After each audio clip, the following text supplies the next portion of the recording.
What if I told you that one of the most credible UFO encounters in history didn't happen in the United States, but in the heart of Europe?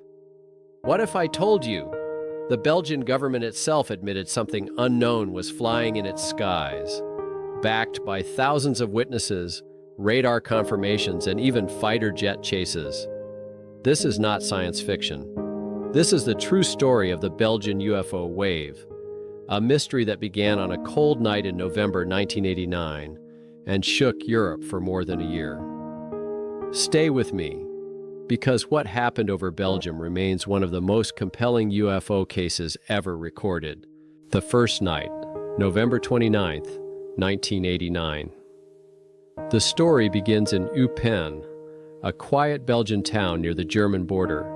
The time, evening, November 29th, 1989. Two police officers, Henri Nicole and Hubert van Montigny, were driving along a rural road on routine patrol. The night was calm, the air sharp and cold. Then suddenly, something caught their eyes. Hovering above the tree line was an enormous black triangular craft, easily the size of a football field. At each corner shone a blinding white light, and at its center pulsed a strange red glow. The object moved silently. No engines, no blades, no roar.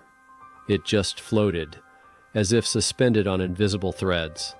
The officers slowed their car, pulled over, and stared in disbelief. "What is that?" whispered Henri. For nearly half an hour they followed the strange craft as it drifted across the countryside. Along the way they encountered civilians who had also stopped their cars to point skyward. By midnight, the town of Eupen was buzzing. Phone calls flooded local police stations. "There's something in the sky."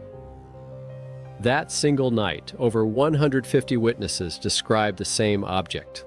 And just like that, the Belgian UFO wave had begun, a growing wave. Winter, 1989. The reports did not stop. In the weeks that followed, December 1989 into early 1990, Belgium's skies became a theater of mystery. Ordinary citizens reported the same black triangle, sometimes gliding low over rooftops, sometimes hovering so still it looked painted into the sky. Doctors, engineers, police officers, even military personnel all told the same story. The craft was huge, larger than any known aircraft. It was silent, even at close range. It could move impossibly slow, then accelerate instantly. By early 1990, more than 3,000 reports had been filed. Something extraordinary was happening, and Belgium could no longer ignore it.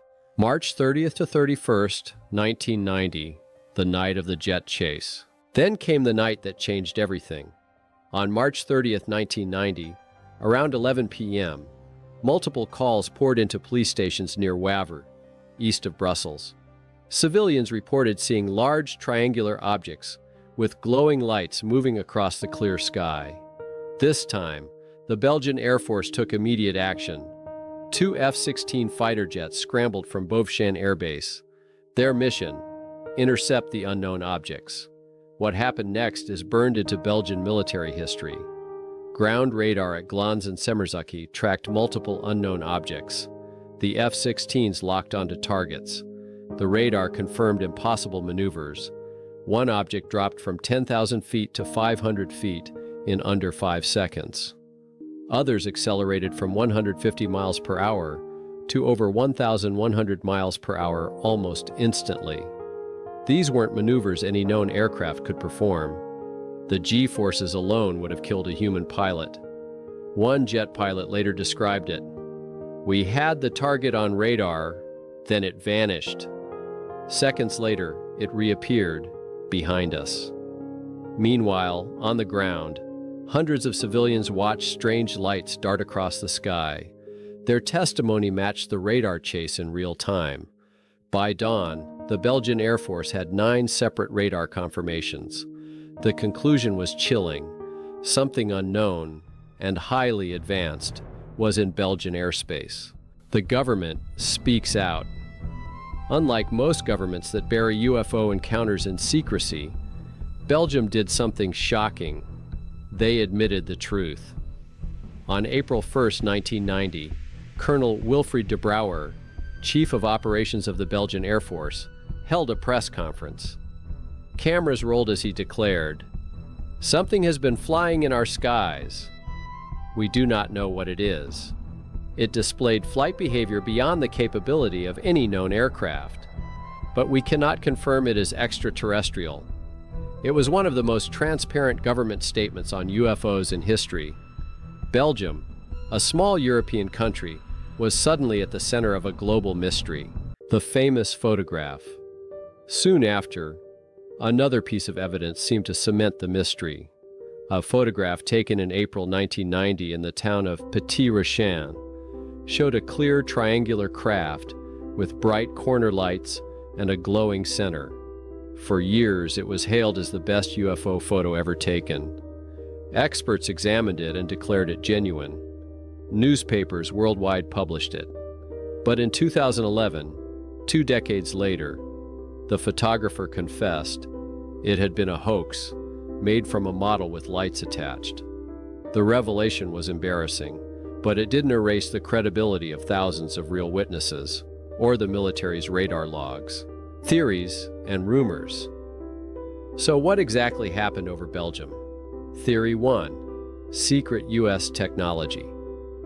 Some believe the objects were American stealth craft like the F-117 Nighthawk or B-2 bomber as tested over NATO airspace. But U.S. officials denied it, and stealth planes, while advanced, could not hover silently or make instantaneous 90-degree turns. Theory 2. Mass hysteria psychologists suggested people were influenced by media coverage, imagining UFOs where none existed. But this theory fails when confronted with radar data, pilot chases, and thousands of consistent reports. Theory 3.